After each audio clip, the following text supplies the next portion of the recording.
Now that we've discussed the angle relationships formed by parallel lines cut by a transversal, let's look at some activities you can use to practice and reinforce these concepts.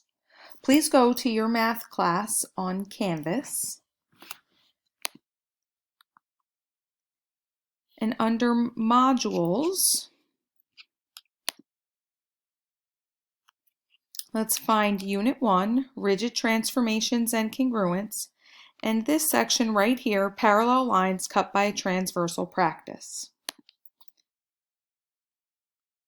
Here you will find several practice activities ranging from an interactive map showing these parallel lines cut by a transversal.